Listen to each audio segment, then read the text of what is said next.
Pemirsa Jopos TV dimanapun Anda berada, jumpa lagi di Obrol-Obrol, sebuah program yang akan menghadirkan narasumber dan juga tokoh-tokoh inspiratif spesial buat Anda semuanya, pemirsa Jopos TV. Dan senang sekali untuk hari ini ada Tori Andromeda yang siap sekali untuk membahas berbagai macam hal-hal menarik, khususnya menjelang Pesta Demokrasi 2024 alias Pemilu 2024 yang akan kita rayakan bersama di tanggal 14 Februari nanti. Nah, kalau berbicara tentang pesta demokrasi, otomatis banyak sekali persiapan-persiapan yang akan dilakukan, khususnya untuk pihak KPU. Nah, hari ini kita akan ngobrol banyak hal terkait pemilu 2024 bersama dengan KPU seluruh Madiun Raya, di mana kita akan ngobrol bersama para ketua KPU untuk Kota Madiun, Kabupaten Madiun, Magetan, Ngawi, Ponorogo, dan juga Pacitan. Jadi langsung saja tanpa berlama-lama lagi, langsung saja ini dia 6 ketua KPU di seluruh Madiun Raya. Halo, assalamualaikum warahmatullahi wabarakatuh. Waalaikumsalam. Kompak sekali ya. Apa kabar Bapak Ibu? Alhamdulillah. Alhamdulillah sehat ya. Semangat ya. Semangat. Saya absen dulu ya. Yang pertama ada Ketua KPU Kota Madiun Bapak Wisnu Wardana MPA. Iya, selamat pagi. Oke. Ya. Ya, kemudian ada Ketua KPU Kabupaten Madiun Bapak Ali Nur Wahyudi SPD. Selamat pagi. Selamat pagi Pak. Kemudian ada Ketua KPU Ponorogo Bapak Haji Munajat SMN. Selamat pagi. Oke. Ada juga Ketua KPU Magetan Bapak Fahrudin SAG. Selamat pagi. Selamat pagi. Kemudian ada juga dua Sri Kandi ya. Ibu Prima Aquina Sulistiawati SIP. Selamat pagi Mas Tori. Selamat pagi, dan yang paling jauh nih ya, Ketua KPU Pacitan Ibu Sulistiorini SPD MSI. Selamat pagi. Iya, terima kasih banyak Bapak Ibu sudah mampir ke studio kita Jopos TV membahas tentang pesta demokrasi yang akan kita jelang sebentar lagi ya, 14 Februari 2024. Nah, langsung saja pertanyaan untuk para ketua KPU di seluruh Madiun Raya, Tanah Mataraman. Pastinya banyak persiapan yang sudah dilakukan ya, sudah melalui berbagai macam tahapan-tahapan, persiapannya juga banyak. Apa saja persiapan yang sudah dilakukan? Mungkin satu-satu dulu ya, dari Kabupaten Madiun, Bapak Ali, silakan. Ya, terima kasih. Jadi KPU Kabupaten Madiun ya khususnya ini sudah melaksanakan tahapan-tahapan pemilu ya, sampai akhir ini kita masuk di logistik. Oke. Nah, logistik, ada bilik suara, kotak suara, dan lain-lainnya, alat coblos dan lain-lainnya, dan yang terpenting adalah surat suara yang baru masuk kemarin ya. Ya. Ini.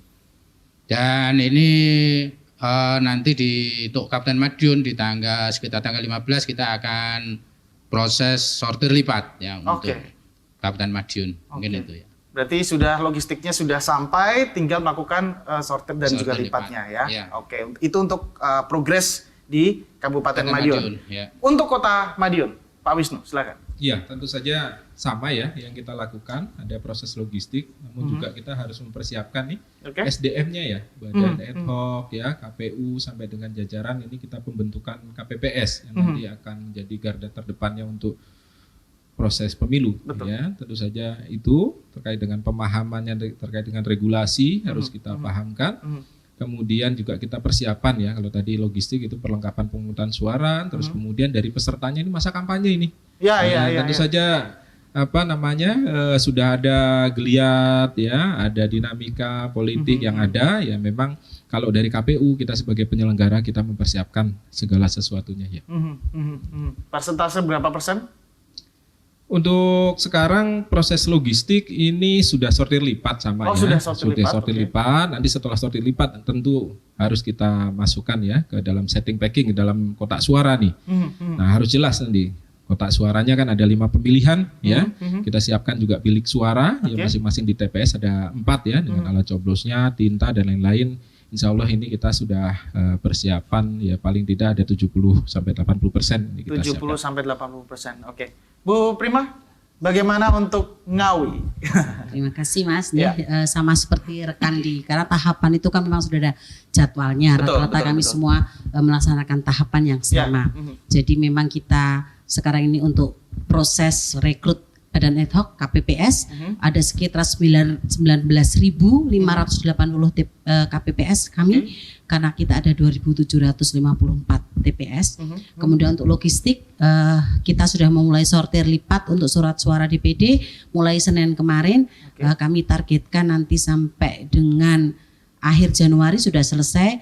Sementara untuk surat suara sendiri yang sampai di Ngawi baru surat suara DPRD Kabupaten Kota dan surat suara DPD. Selain logistik, selain sortir lipat, ini kami yang ada agak ekstra khusus itu terkait dengan daftar pemilih tambahan di TPS khusus. Jadi kami ada TPS lokasi khusus istilahnya ada 23 di lapas dan di pondok pesantren di daerah Mantingan dan Widodaren. Karena sesuai dengan namanya daftar pemilih tambahan di TPS khusus itu artinya yang ada di TPS khusus itu adalah pemilih yang melakukan pindah memilih sehingga kita perlu melakukan administrasi yang lebih ya. Ada tahapan-tahapan yang lebih perlakuannya dibandingkan dengan TPS yang pemilih di TPS biasa. Saat itu yang sedang kita lakukan. Saat itu untuk distribusi logistik kita mempersiapkan untuk di lokasi-lokasi yang agak sulit dijangkau. Jadi karena kami juga ada beberapa wilayah yang kemudian harus terutama musim hujan ini jalannya licin, becek sehingga nggak bisa naik mobil, harus motor, bahkan ada yang harus nyebrang Bengawan Solo. Nah itu yang kita deteksi lebih awal untuk nanti ada perlakuan khusus terkait dengan distribusi. Intinya tetap terus dikebut ya untuk persiapan-persiapan yang sudah dilakukan ya, sudah mulai sortir lipat juga ya di Ngawi ya. Pacitan, apa kabar Pacitan? Ini paling jauh ya. Silakan, Bu Rini. Sama sih sebenarnya seperti tadi disampaikan oleh teman-teman bahwa tahapan ini kan sama di seluruh Indonesia. Hanya saja proses untuk logistik ini beda-beda karena terkait dengan pihak penyedia jasanya berbeda, kemudian jauh dekat jaraknya berbeda. Kondisi geografis juga. Kami di Pacitan sudah memulai sortir dan lipat surat suara. Masih ada satu surat suara yang belum datang untuk surat suara presiden dan wakil presiden. Kemudian juga untuk beberapa sampul juga belum datang, tapi untuk logistik yang lain insya Allah sudah ready semuanya di gudang KPU. Kemudian juga selain tahapan-tahapan tadi sama rekrutmen KPPS di PTB di kami juga ada di Pondok Pesantren dan Rutan. Kemudian juga saat ini kita sedang sedang proses untuk laporan awal dana kampanye karena ada beberapa partai politik yang harus perbaikan untuk dana kampanyenya, untuk laporan dana kampanyenya. Begitu saya kira. Untuk Magetan, bagaimana Pak Farudin? Ya, terima kasih. Intinya sama dengan teman-teman yang lain. Saat ini di Magetan itu sedang melaksanakan proses sortir lipat lipat surat suara, terutama DPD yang baru diterima oleh KPU Magetan. Intinya sama juga dengan teman-teman yang lain, rekrutmen tentang tenaga ad hoc di KPPS, kemudian yang lain-lain. Intinya juga ada juga kami juga melaksanakan lokasi khusus di TPS, terutama di pondok pesantren.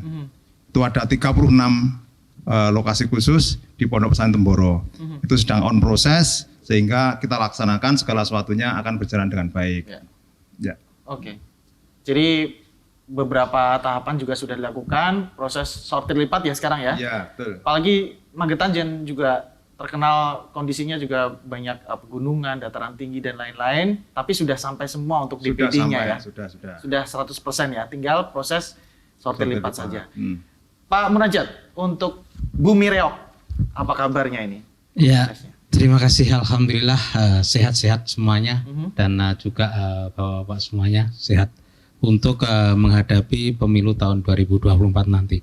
Yang jelas KPU Kabupaten Ponorogo sudah siap untuk melaksanakannya.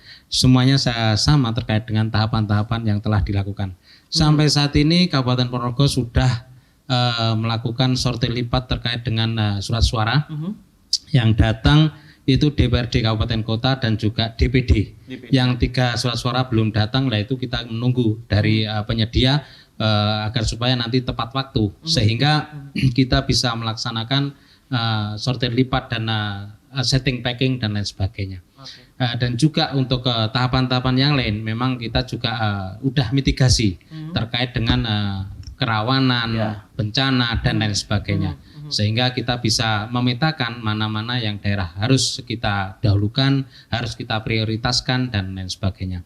Terkait dengan surat suara, memang kami instan khusus agar supaya memang benar-benar kita bisa melaksanakan, bisa mengecek dengan baik sehingga tidak ada kesalahan dan juga tidak ada kendala-kendala terkait dengan tahapan tersebut.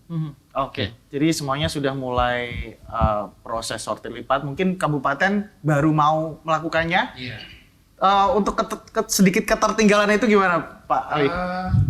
Memang pengirimannya terakhir ya, Ya. Kabupaten Madiun. Kemudian yang kedua untuk persiapan tempat sortir lipat. Ini kita menggunakan terop dan lain-lainnya. Ini karena gudang itu penuh dengan kotak suara dan bilik suara, sehingga kita harus menyiapkan tempat untuk lipat dan sortir ini. Oke.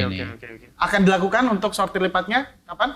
Tanggal 15. 15 Ya, Januari ini. Oke. Ya. Kita mungkin sedikit menyinggung terkait jumlah surat suara yang tadi saya juga sempat ngobrol sama Bapak Ibu sekalian.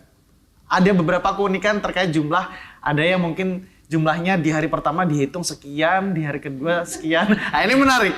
Ini menarik. Mungkin bisa tadi yang cukup semangat sepertinya Bu Prima mungkin. Iya. Itu gimana, Bu? Memang luar biasa terkait logistik pemilu ini ya. Iya. Jumlahnya banyak. Untuk di Ngawi saja satu jenis surat suara DPD. Ya.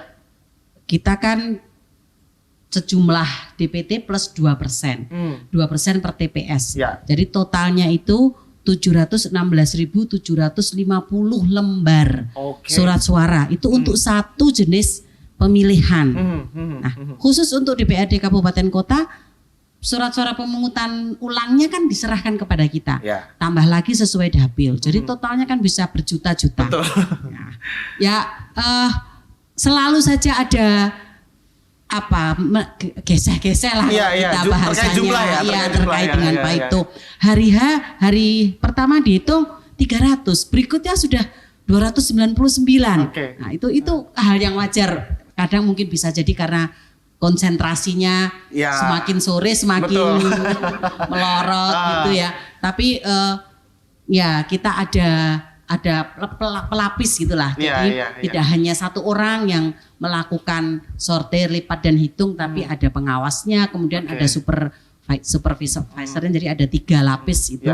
Ya itu kita berusaha semaksimal mungkin untuk satu tidak ada kekurangan surat suara ataupun kelebihan surat suara di TPS pada hari H. Kemudian yang kedua tidak ada juga surat suara yang tertukar. Karena itu bisa terjadi Bapak Ibu sekalian. Kayak judul sinetron yang disampaikan Pak surat suara yang Wisnu, tertukar. Surat suara yang tertukar. Semakin menarik pembicaraan kita untuk segmen yang pertama ini terkait proses dan juga progres ya. Bagaimana kita menjelang 14 Februari nanti kita akan kembali lagi untuk segmen berikutnya bersama dengan para ketua KPU di seluruh Madiun Raya. Jadi jangan kemana-mana, tetap di Obrol. Harus ngelewatin Ka'bah ya kan? Betul. Silakan Pak Wisnu. Iya, sebenarnya dari tadi saya tuh mendengarkan berat sekali beban hidupnya ya. Yang lebih berat justru ya.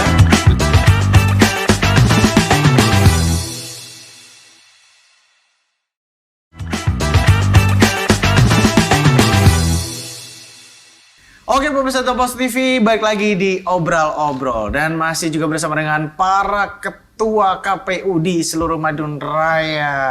Ya, masih semangat ya. Semangat. Jangan sampai ngantuk maksudnya. Saya seneng banget kalau tamunya tuh rame kayak gini ya, jarang-jarang juga. Kita diundang sampai pagi kok ya. Ya, udah biasa. Oke. Nah, kembali lagi menuju Pesta Demokrasi 2024 di 14 Februari nanti. Yang pasti proses ini juga ada tingkat kerawanan yang juga memungkinkan terjadi ya, mulai dari kondisi sosiogeografis di masing-masing daerah, kemudian potensi-potensi mungkin kendala dan lain-lain. Seperti apa untuk masing-masing wilayah ini? Mungkin saya mulai dulu dari Pak Munajat di Ponorogo. Silakan. Baik, terima kasih. Untuk Ponorogo memang kami sudah mitigasi dari awal terkait dengan kerawanan-kerawanan dan permasalahan-permasalahan nanti di wilayah kita. Oke. Jadi kami sudah koordinasi dengan stakeholder, baik menghadirkan semua jajaran Kapolsek se-Kabupaten Ponorogo, juga dan Ramil se-Kabupaten Ponorogo, dan juga teman-teman PPK untuk koordinasi-koordinasi tersebut. Apalagi kami sudah memetakan terkait dengan wilayah-wilayah yang memang harus kita awalkan atau kita dulukan, seperti di Ngerayun, di Sawu, di Pudak, Soko, dan juga Ngebel. Yang aksesnya mungkin agak sedikit tricky juga ya Pak. Seperti itu. Jadi kita memang nanti otomatis akan mendulukan terkait dengan distribusinya dan juga terkait dengan pembuatan TPS dan juga wilayah-wilayah yang sangat jauh mungkin terkait dengan akses wifi dan lain sebagainya, itu memang kita sudah memitigasinya sehingga nanti dalam proses baik terkait dengan sirekapnya, terkait dengan akses-akses yang lain itu bisa kita mitigasi dari awal. Nah, seperti itu. Tapi sejauh ini aman ya? Ya, alhamdulillah sejauh ini tidak ada sudah kendala berarti. Alhamdulillah. Untuk kita sudah koordinasi dengan instansi terkait juga stakeholder sehingga kita bisa sama-sama untuk menyiapkan potensi terkait dengan dari alam, terkait dengan hal-hal yang lain. Seperti itu. Cuaca dan lain-lain, medan dan lain-lain.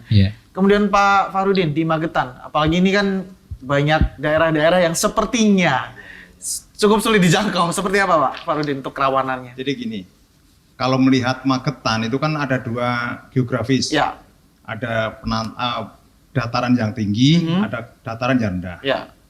Lihat di Poncol, juga di Pelausan atau Sarangan Raya itu, itu kan ada juga sesuatu yang perlu diperhatikan. Ya. Terkait dengan bagaimana longsor, betul, bagaimana kerawanan-kerawanan yang lain itu di atas ya, di atas di gunung-gunung. Kemudian di bawah, kalau di bawah ini aman-aman saja, terkait dengan apapun karena dataran ini tidak perlu perhatian khusus. Ya. Nah, sehingga kami memetakan ada wilayah pegunungan, ada wilayah datar. Sehingga yang wilayah pegunungan ini mendapat perhatian khusus. Kita juga sama, itu dengan stakeholder yang ada. Terutama TNI, Polri, atau katakanlah dengan BPBD, itu kita ajak koordinasi. Bagaimana nanti ketika memilih itu untuk pengiriman logistik, itu berjalan dengan baik bagaimana. Sehingga kita sendiri terkait dengan pemilu tahun 2024, tanggal 14 itu berjalan dengan baik. Itu aja. Dan alhamdulillah saat ini juga lancar-lancar saja. Lancar ya? Terkait dengan apapun geografis, tentang daerah-daerah yang bencana-bencana seperti itu belum ada. Tapi apa upaya-upaya yang dimaksimalkan untuk bisa lebih konsen ke beberapa daerah-daerah yang rawan itu Pak? Ya, kita sudah memetakan sejak dini.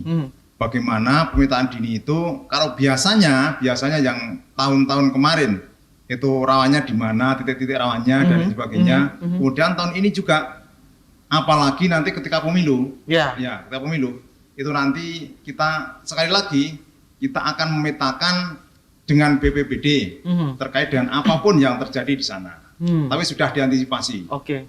Berarti pihak BPBD juga membantu juga dalam pengawasan itu ya. Oke. Bu Rini, untuk Pacitan ini kan pantai ya kan, tapi banyak pegunungannya juga. Apakah memang logistiknya juga sudah cukup lancar sampai saat ini atau seperti apa untuk tingkat kerawanannya? Iya. Kalau kita tahu Pacitan itu kan hampir 70-80%-nya perbukitan. Ya. Jadi dataran rendahnya hanya 20-25% seperti itu. Sama sih, kita juga melakukan komunikasi koordinasi intensif dengan berbagai pihak, BPBD, kemudian pemerintah daerah, TNI, Polri. Kami pernah melakukan simulasi untuk TPS di daerah rawan bencana. Jadi kalau teman-teman tadi kan ada bencana banjir, tanah longsor seperti itu. Kalau di Pacitan ada tambahan lagi gempa. Jadi kita sudah mempersiapkan sedini mungkin terkait dengan hal-hal yang jika nanti terjadi kita tidak berharap itu terjadi, tapi pada akhirnya kan ada mitigasi ya. Iya. Terus kemudian juga di Pacitan ada beberapa titik blank spot. Karena nanti akan ada penggunaan Sirekap yang itu berbasis internet. Jadi kita juga mulai melakukan pemetaan terkait dengan itu. Kita berkoordinasi dengan pihak penyedia layanan telekomunikasi, kemudian juga dengan pemerintah daerah, juga terkait dengan beberapa lokasi yang sering mati lampu. Jadi ada beberapa kecamatan yang ada yang listriknya ini saya kurang tahu, mungkin dari pihak yang berwenang yang lebih tahu. Tapi sejauh ini kami juga sudah melakukan komunikasi dan koordinasi intensif terkait dengan itu, dan juga beberapa pihak lain seperti organisasi radio amatir itu kan mungkin kalau sinyal internet susah, kalau ada sinyal antena itu kan lebih gampang untuk komunikasi dan koordinasi. Tapi paling enggak sudah cukup lancar ya sampai saat ini ya? Sejauh ini lancar seperti rekan-rekan yang lain. Untuk seluruh proses tahapan kita menuju tahapan-tahapan puncak ini kan perlu banyak yang dipersiapkan. Jadi komunikasi dan koordinasi yang intensif dengan banyak pihak itu yang salah satu kunci biar nanti bisa melewati semuanya dengan baik. Gitu. Bu Prima, apa kabar untuk Ngawi? Katanya sampai surat suaranya ini nyebrang sungai juga ya? Bisa diceritakan kerawanannya seperti apa? Iya, jadi di Ngawi ini memang ada beberapa wilayah di Kecamatan Kedunggalar dan di Kecamatan Widodaren itu yang distribusinya agak terutama karena ini kebetulan musim hujan ya Mas. Iya. Jadi air sungai naik, kita nggak bisa mencari alternatif di jalan darat, mau tidak mau memang harus itu ada dan sudah kita persiapkan. Kemudian yang ada beberapa TPS di wilayah Kecamatan Kwadungan itu karena kali tempuk itu ya istilahnya banjir. Ada beberapa sehingga kita sudah identifikasi kerjasama dengan Bawaslu. Nanti mungkin kemungkinan akan kita alihkan TPS-nya bukan di wilayah yang sering banjir. Gitu. Jadi karena di wilayah Kecamatan Kwadungan itu ada beberapa titik yang setiap kali hujan awal air naik pasti banjir. Iya, ada beberapa wilayah. Istilahnya kali tempuk dengan yang di Kabupaten Madiun, Bengawan Madiun dengan Bengawan Solo. Iya, jadi itu yang kita lakukan, dan selain bekerja sama dengan seperti oleh teman-teman tadi, kita juga intensif dengan Bawaslu. KPU dan Bawaslu tetap melakukan koordinasi. Biasanya teman-teman Bawaslu yang akan kira-kira ada potensi masalah di sini, nanti kita berkoordinasi dan berkomunikasi untuk mencari solusi. Tapi so far masih aman ya untuk alhamdulillah kalau Ngawi aman ya. Saya yang lain juga pasti begitu. Nah ini Kota Madiun, Bapak Wisnu dulu dong. ini sebenarnya katanya sih kota mah gampang gitu, aksesnya masih rame, masih gampang dijangkau. Siapa bilang harus ngelewatin New York, harus ngelewatin Ka'bah, ya kan? Betul. Silakan Pak Wisnu. Iya, sebenarnya dari tadi saya tuh mendengarkan berat sekali beban hidupnya. Yang lebih berat justru ya. Betul ya. Iya, memang sebenarnya bukan berarti kota yang ada di kecamatan ya. Anak kota nih. Anak kota. Segodong. Iya. Anak kota. Jadi di kota-kota terutama di Madiun ya, tetap saja kita lakukan antisipasi ya. Sama saja ketika hujan itu juga perlu dipikirkan. Kota Madiun ini kan kepadatan penduduknya juga lebih tinggi ya. Jadi kita antisipasi biasanya terkait kalau dari lokasi ya kita nggak boleh banyak mengeluh ya. Memang dipisahkan oleh sungai yang lebar, tapi kan ada jembatannya juga kan gitu ya. Tetap dirasakan ya. Iya, ya gitu ya. Jadi terus kemudian dari lokasi TPS sebenarnya yang kita harapkan itu juga tingkat partisipasi juga agak bisa meningkat ya. Harus ada kreativitas juga dari KPPS nih. Kalau berkaca tahun sebelumnya itu kan ada KPPS yang sampai berdandan ala apa namanya adat gitu ya untuk menarik ya. Jadi harus sebagai smart city ini kan harus kreatif gitu ya. Kreatif. Kita juga lagi pikirkan bagaimana apa di TPS itu bisa ada internet ya, misalnya free internet gitu ya. Jadi yang nunggu itu nggak bete kan gitu ya. Nah kira-kira begitu. Terus terkait dengan hujan gitu ya mungkin tetap sih kita antisipasi, koordinasi juga dengan masyarakat juga, dengan stakeholder, tentu kita persiapkan itu ya. Tapi aman ya? Ya? Aman ya? Oh iya, segitu ya, harus begitu ya. Yang jelas tadi sudah ada New York, kita lewat itu ya, ada Ka'bah gitu ya. Harus keliling dunia dulu ya? Keliling dunia. Yang paling kalau kita melihat mungkin tadi antisipasi mitigasi ya, saya nggak melihat sebagai keluhan ya. Jadi kalau di kita ini ya tentu kota harus lebih kreatif juga dan bagaimana pemilunya sukses dan juga ini berdampak kepada masyarakat di masa depan ya. Kabupaten Madiun. Ya, untuk Kabupaten Madiun ini dari pemilu-pemilu ini relatif aman ya untuk. Nah, tapi ada perlu yang juga dipetakan tentang kerawanan ini. Ada beberapa pegunungan yang ini harus kita antisipasi. Baik itu pendistribusian, khususnya pendistribusian dan internet.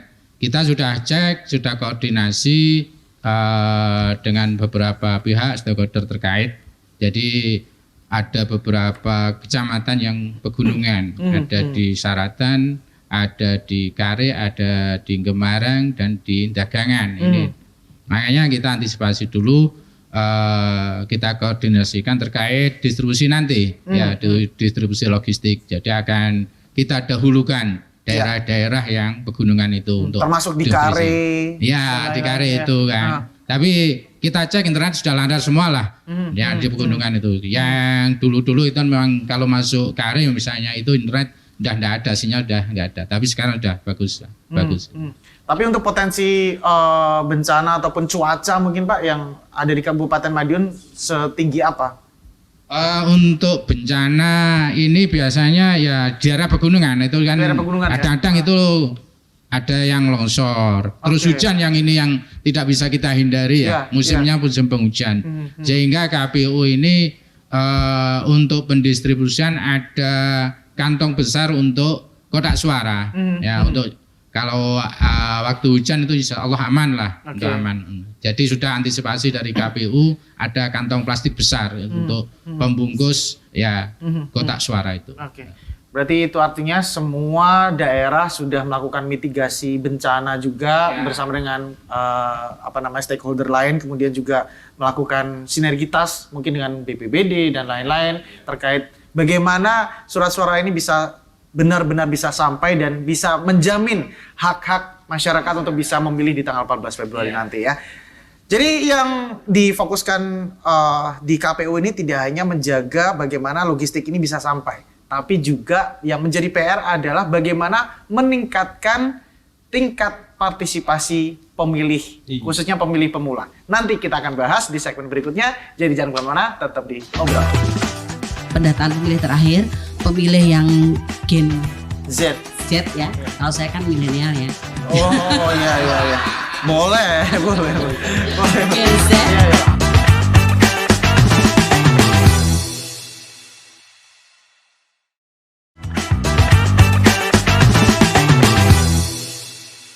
Oke pemirsa Jobos TV, kembali lagi di Obrol dan masih juga bersama dengan para ketua KPU seluruh Madiun Raya. Kapan lagi bisa ngumpulin 6-6-nya di sini ya?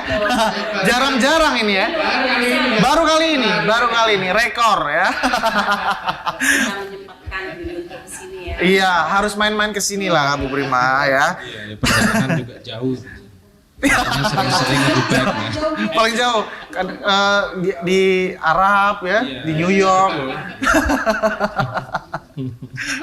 Oke. Nah, tugas KPU tentunya tidak hanya menjaga logistik surat suara untuk tetap aman dan sampai tujuan saja ya tentunya. Dari sejak lama bahkan mungkin sudah melakukan berbagai macam upaya khususnya untuk bisa meningkatkan partisipasi pemilih khususnya para pemilih pemula ini. Nah, ini menarik bahwa ada beberapa anak-anak muda tuh yang masih awam terkait pemilu. Mereka masih belum tahu bagaimana tata cara mencoblos dan bagaimana mereka pada akhirnya bisa mau mencoblos bahkan. Ada beberapa teman-teman kita yang bahkan masih apatis dengan politik dan lain-lain. Seperti apa upaya KPU untuk bisa meningkatkan awareness dan juga menjaga tren positif, tren pemilih anak-anak muda ini? Boleh dari kota dulu deh. Saya pengen mengawalinya dari kota dulu. Ini kan anak-anak mudanya kan ya gaul-gaul lah ya. Iya. Smart city katanya. Anak kota nih. Anak kota nih bos, coba Pak Wisnu. Iya, kalau kita bicara terkait dengan partisipasi, itu kan juga kita melihat bagaimana mereka ya pemilih itu punya interest terhadap pemilu. Ya. Ya, bahwa kita dalam prosesnya memang KPU selama ini hampir masuk ke sekolah-sekolah ya. Oke. Mulai dari SMP sebagai calon-calon pemilih pemula, memang kita dekatkan proses pemilihan misal ketua OSIS itu kita sampaikan apakah prosesnya penyelenggaranya siapa, apakah seleksi atau ditunjuk guru kan kira-kira begitu. Bahkan sejak SMP ya. Sejak SMP ya kita masuk juga di SMA, SMK. Beberapa SMA dan SMK bahkan kemarin untuk pemilihan OSIS mereka menggunakan sistem e-voting. Oke. Nah, tentu saja e-voting ini tidak mesti harus menjadi baik, juga ada kritik di sana. Betul. Ya, ada dikoreksi di sana. Misalkan apakah ketika memilih itu rahasiaannya terjamin. Jangan-jangan yang milih gurunya tahu ini kan gitu misalnya. Karena digital gitu. ya. Nah, digital. Jadi itu dimunculkan suatu pertanyaan-pertanyaan. Kenapa kita harus demokrasi? Nah, kadang-kadang kita bicara juga sampai sejarahnya juga. Kalau di masa lalu dengan prosesnya kerajaan untuk menjadi seorang pemimpin itu harus anaknya raja kan kira-kira begitu. Iya. Yang lain-lainnya seperti saya ini kan ya rakyat jelata kan begitu. Jadi untuk raja menjadi rakyat jelata. Betul, untuk menjadi pemimpin itu harus menjadi anak raja atau proses pertarungan sampai dengan proses kemerdekaan. Ya, kemerdekaan ya harus ada kita syukuri, kemudian sampai dengan proses demokrasi. Nah, kenapa pilihannya demokrasi? Kenapa sistemnya multi partai tidak satu partai? Ya. Itu ditimbulkan pertanyaan-pertanyaan sehingga apa? Ada kesadaran diri dari terutama masyarakat, ada kesadaran diri dari siswa ya sebagai pemilih generasi milenial untuk mensyukuri di mana demokrasi ini adalah sesuatu yang paling baik sampai saat ini yang harus kita jaga, memberikan kesempatan semua punya hak yang sama. Tidak mesti anak raja seperti saya misalnya darah biru ya saya juga harus berkompetisi dengan teman-teman yang sama-sama ya mungkin dari desa punya harapan. Nah, harapan-harapan ini sehingga diwujudkan dengan proses pemilu, akhirnya mereka punya kesadaran ya untuk kesadaran untuk memilih. Jadi tidak lagi hanya kan sekedar kita sosialisasikan besok ada pemilu. Terus kemudian mereka terus saya pemilu memilih apa? Memilih apa terus dampaknya apa? Nah, kira-kira gitu. Kalau sebagai satu orang anak bangsa dia punya kesadaran kira-kira begitu. Jadi saya yakin dengan pemahaman itu salah satunya ya dengan kreativitas juga, pasti teman-teman punya banyak kreativitas sehingga mereka sadar terhadap proses pemilu dan bisa sama-sama berpartisipasi aktif ya, menjadi pemilih, bisa juga jadi pesertanya, bisa juga jadi penyelenggaranya gitu ya. Sebagai anak kota nih ya, berarti ya. Ini apa yang sudah dilakukan? Mungkin pendekatannya melalui sosial media kah atau apa untuk sosialisasinya ya khususnya ke teman-teman milenial? Iya, untuk sosial media kita ada semua tuh, ada Facebook, YouTube, Instagram. Kita juga punya podcast, kita juga kerjasama dengan radio juga, ya ada dialog ya. Nah di situ juga kita tidak hanya menceritakan tahapan proses penyelenggaraannya, tapi juga dinamikanya. Dinamikanya di dalam proses pemilu itu seperti apa ya? Tadi sudah dijelaskan ada mitigasinya. Kalau misalkan terjadi ini bagaimana terjadi ini? Sehingga kita memancing ya, karena kita orang kota ya, anak kota ya, jadi harus terus ditengahkan ya dari tadi ya. Intelijensinya harus muncul kan begitu ya, jadi kira-kira begitu ya. Oh. Ya ini kan pancingan ya supaya kita sama-sama ya. Oh, yang dari desa juga harus dong partisipasinya tinggi kan gitu. Tapi saya kalau nyebut Ponorogo, Magetan dan lain-lain tuh Magetan kota atau yang mana nih? Tetap ada kotanya Iya gitu. betul. Ya.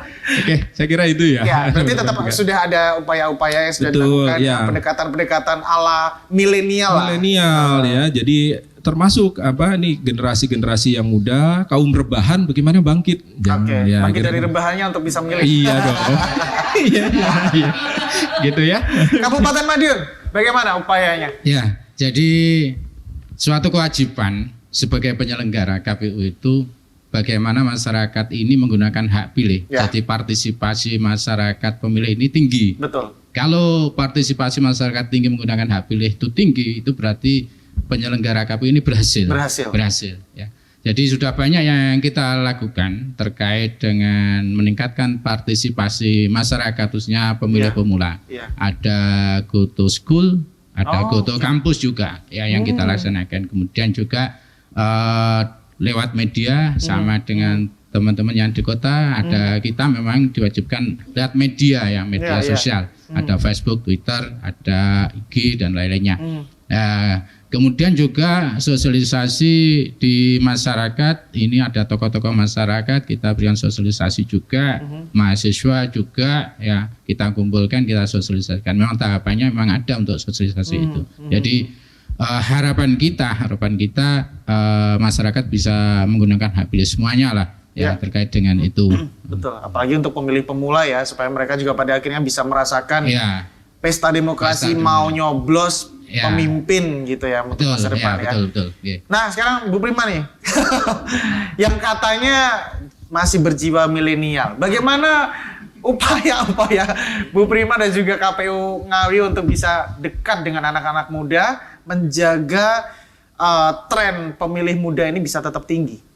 Ngawi itu luar biasa ya Mas ya. Jadi kami partisipasinya dalam setiap pemilu itu cukup tinggi. Bahkan hampir mendekati target dari KPU RI. Pilkada kemarin kita nomor 3 se-Jawa Timur. 78,5% untuk partisipasinya ya. Terakhir dalam pendataan pemilih terakhir, pemilih yang Gen Z ya. Kalau saya kan milenial ya. Oh iya. Boleh. Gen Z. Iya. Semangatnya boleh lah milenial ya. Semangatnya boleh. Yang Gen Z itu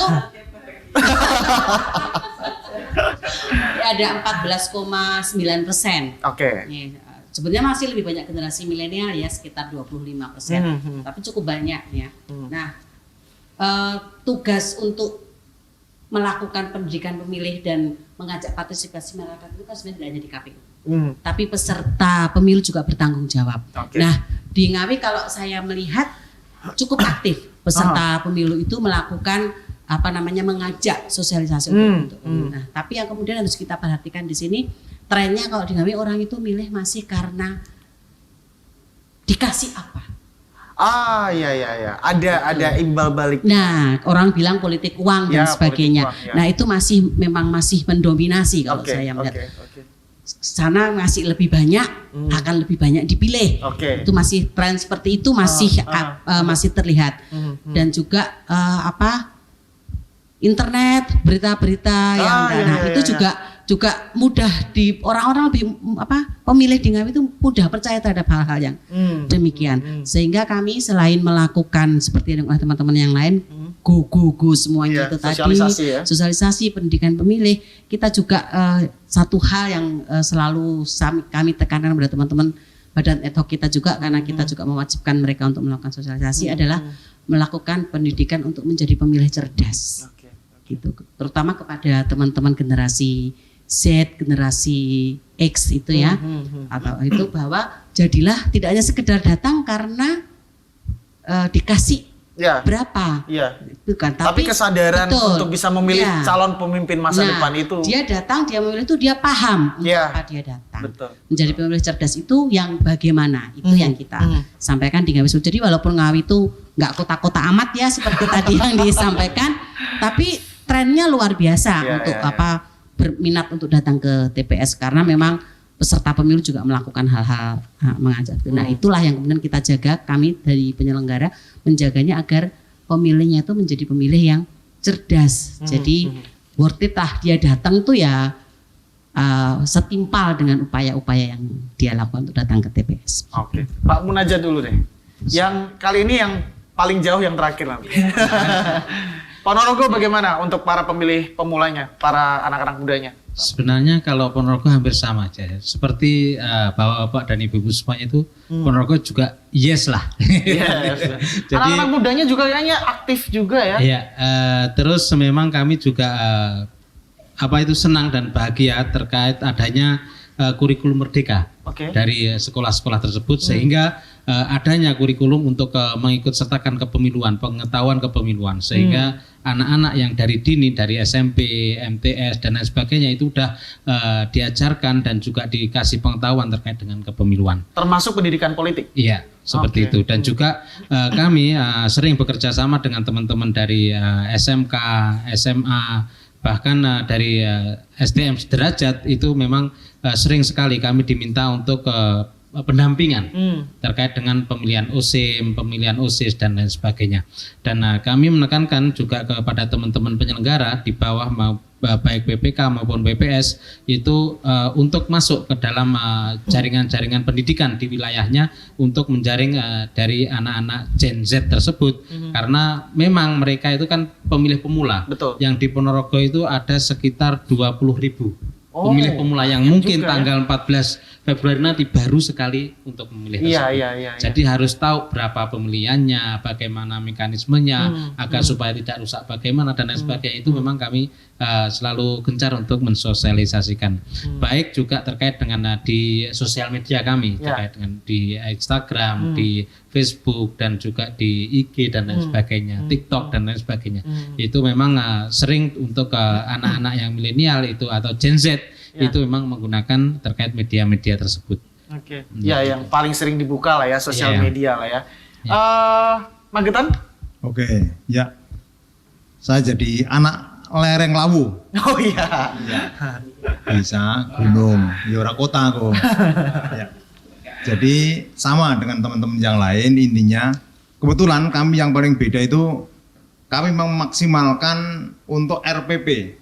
RPP itu Rumah Pintar Pemilu yang kami miliki.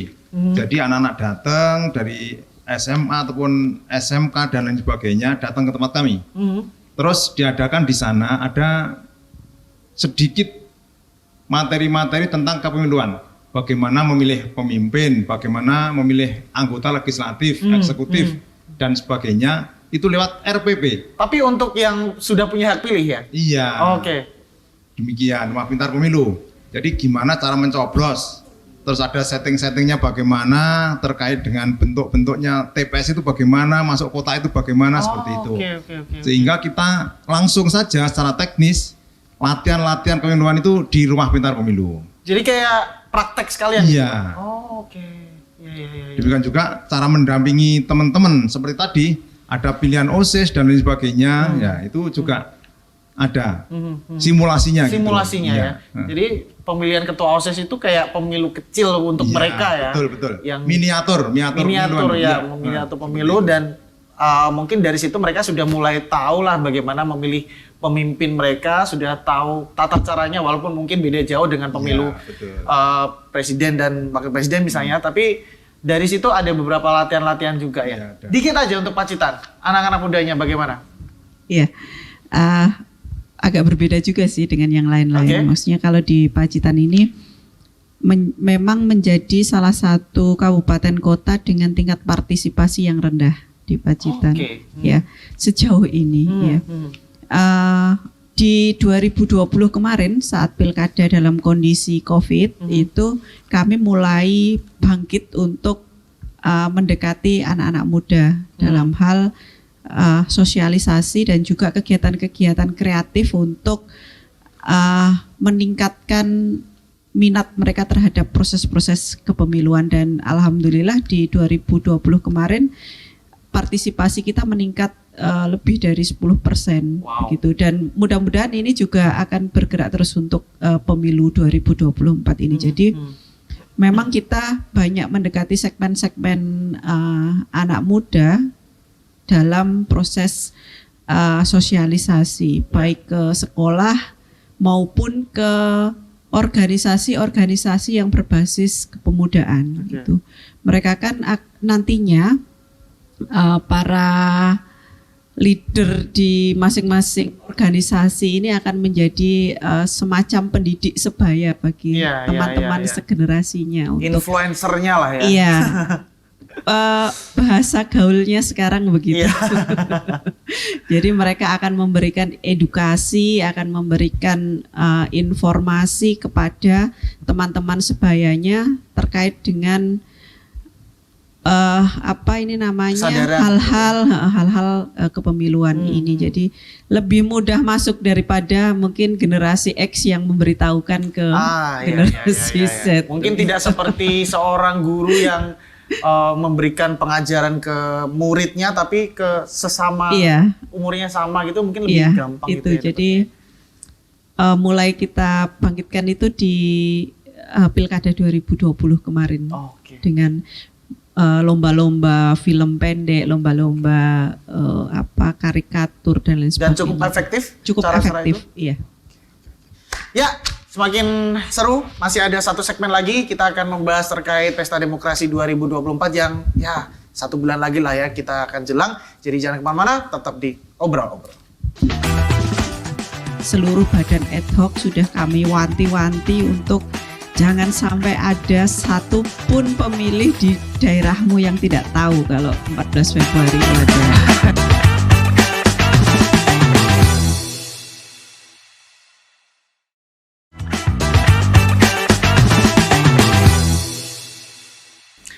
Oke, pemirsa Jopos TV, kembali lagi di Obrol-Obrol. Dan kembali lagi ke topik kita untuk hari ini.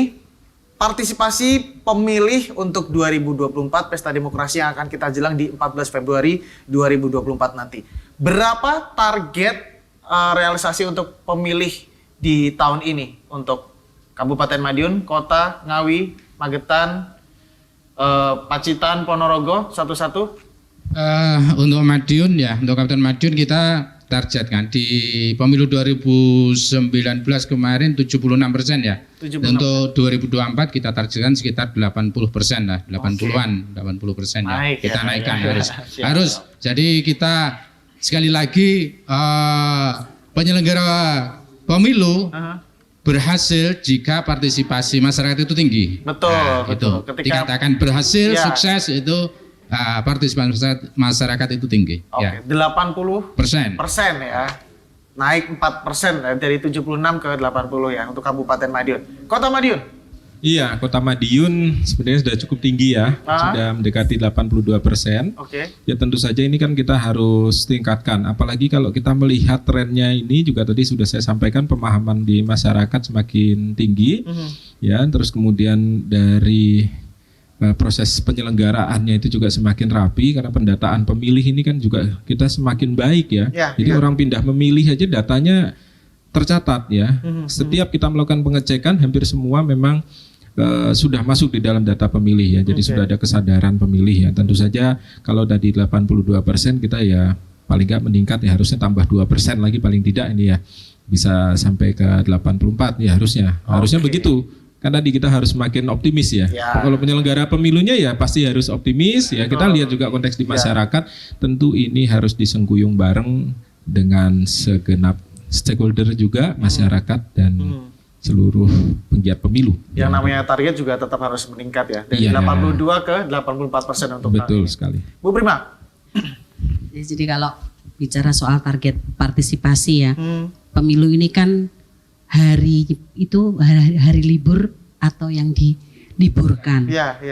Pemilih itu kan yang di luar kota tidak semuanya kemudian mengurus pindah memilih.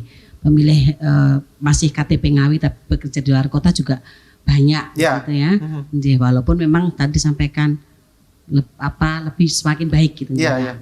Karena bicara soal target realistis memang sangat kompleks. Pemilu ini juga ada 5 kota gitu. Jadi tergantung juga mungkin kalau untuk DPRD kabupaten kota karena lebih dekat dengan konstituen nanti mungkin lebih tinggi dan sebagainya. Tapi kami kemudian memasang target rata-rata dari pemilu di 5 kota di 2024. Nanti kalau kemarin kita 78 terakhir di pilkada 78, kami ya 80% lah. 80% sama seperti Kabupaten Madiun ya. Rata-rata demikian. Oke.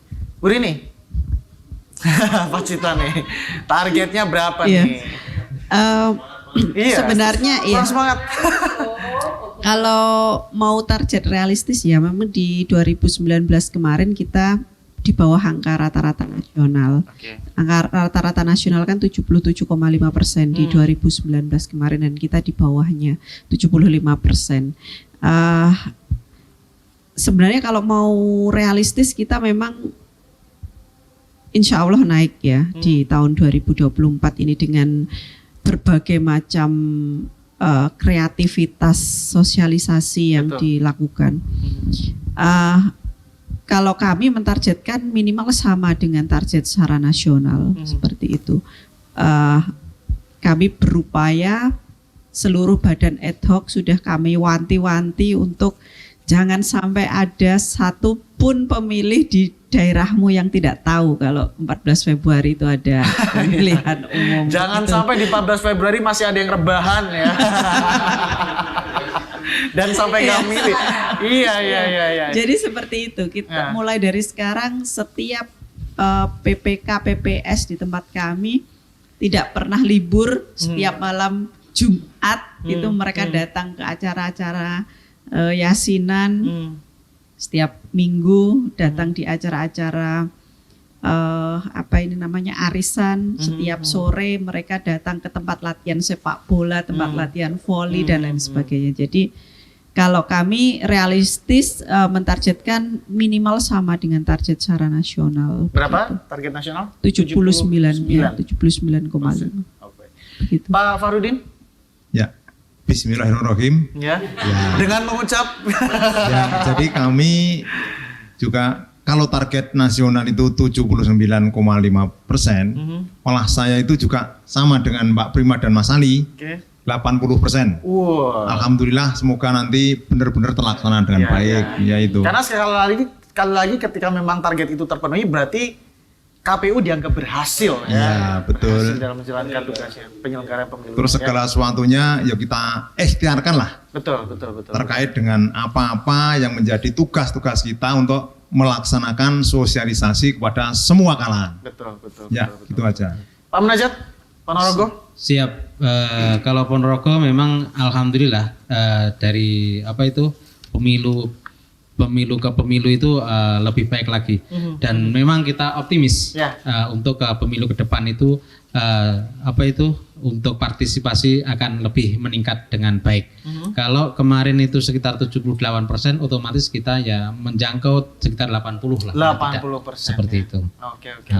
Dan semoga target itu juga tercapai. Amin. Dengan target itu tercapai berarti ke-6 ketua KPU di Tanah Mataraman ini dianggap berhasil. Amin, alhamdulillah. Terakhir banget ini closing statement. Nah, ini untuk para pemilih juga yang lagi nonton kita nih ya. Apalagi 14 Februari sebentar lagi akan kita jelang dan kita merayakan pesta demokrasi bersama-sama. Mungkin satu-satu dari kota dulu deh. Ini ada himbauan apa? Boleh? Oh gitu, ya udah. Ladies first. Berarti saya balik dari yang paling jauh, dari yang Pacitan. Oke.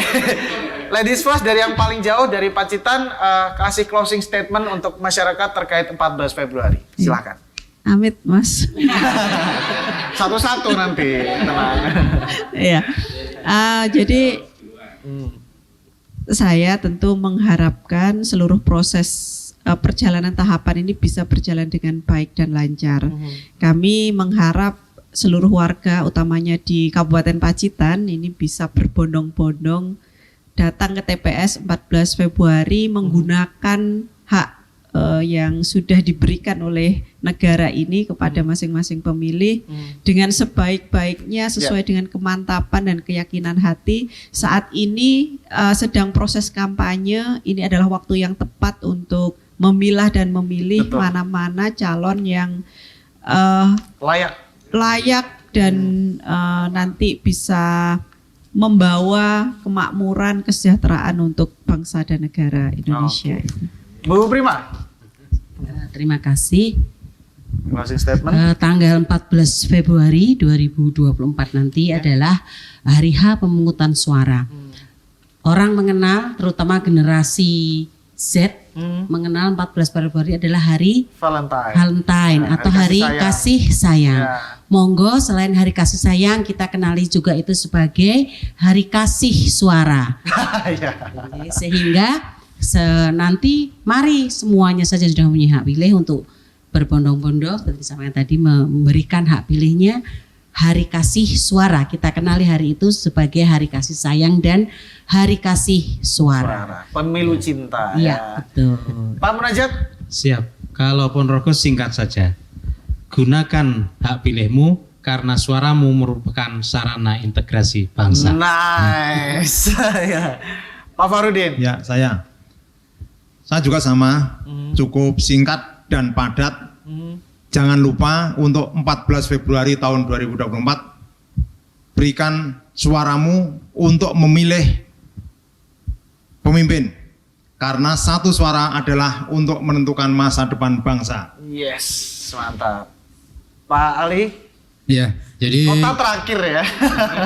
jadi kita semua berharap di tanggal 14 Februari 2024 ini bisa masyarakat bisa menggunakan hak pilih, ya, gunakan hak pilih sebaik-baiknya dan suara Anda menentukan 5 tahun ke depan. Ya. Terakhir, pamungkasnya nih Kota Madiun. Iya, tadi sudah saya sampaikan sebenarnya bahwa pemilu ini adalah juga anugerah juga ya dari Yang Kuasa ya, bahwa kita bisa memilih pemimpin, wakil-wakil rakyat kita secara langsung dan tidak semua belahan dunia itu bisa merasakan nikmatnya demokrasi. Betul. Dan inilah yang harus kita jaga, kita gunakan hak pilih kita untuk memilih orang baik di antara orang-orang baik ini ya, yang nanti ke depan akan membawa peradaban kita menjadi lebih baik lagi. Saya kira itu. Terima kasih. Terima kasih banyak para ketua KPU di seluruh Madiun Raya sudah hadir di program kita Obrol-Obrol Jawa Pos TV. Tepuk tangan dulu dong untuk kita semuanya. Pesta demokrasi harus kita rayakan bersama dengan sukacita 14 Februari. Sekali lagi jangan lupa untuk masyarakat, untuk teman-teman semuanya, untuk yang muda, yang tua, semuanya yang sudah punya hak pilih. Jangan lupa untuk 14 Februari datang ke TPS untuk bisa memilih calon pemimpin masa depan bangsa, mulai dari DPD, terus DPR, DPRD Provinsi, DPRD Kabupaten Kota, dan pastinya Presiden dan Wakil Presiden ya. Karena yang pasti saya setuju sekali bahwa satu suara kita menentukan nasib bahkan 270 juta rakyat Indonesia. Bagaimana ketika kita pada akhirnya bisa berkontribusi dalam pesta demokrasi ini, kita bisa memberikan kontribusi juga untuk kebermanfaatan masyarakat dan juga rakyat Indonesia semuanya. Pokoknya kita rayakan pesta demokrasi pemilu 2024 dengan sukacita ya. Terima kasih sekali lagi untuk para ketua KPU seluruh Madiun Raya sudah hadir di Jawa Pos TV. Sebuah kehormatan ya. Jarang-jarang mengumpulkan. Ini susah banget ya ngumpulin mereka jadi satu kayak gini ya. Susah banget. Iya. Dan pastinya masih banyak sekali obrolan-obrolan kita di program Obrol-Obrol. Masih banyak sekali tokoh-tokoh inspiratif, narasumber yang pastinya memberikan impact dan juga inspirasi positif untuk Anda pemirsa Jawa Pos TV. Dan pastinya saksikan terus Obrol-Obrol setiap harinya di Jawa Pos TV. Akhirnya saya Torian Drumida pamit. Terima kasih banyak dan sampai ketemu lagi di Obrol-Obrol episode berikutnya. Mari rayakan Pesta Demokrasi 2024. Yeay.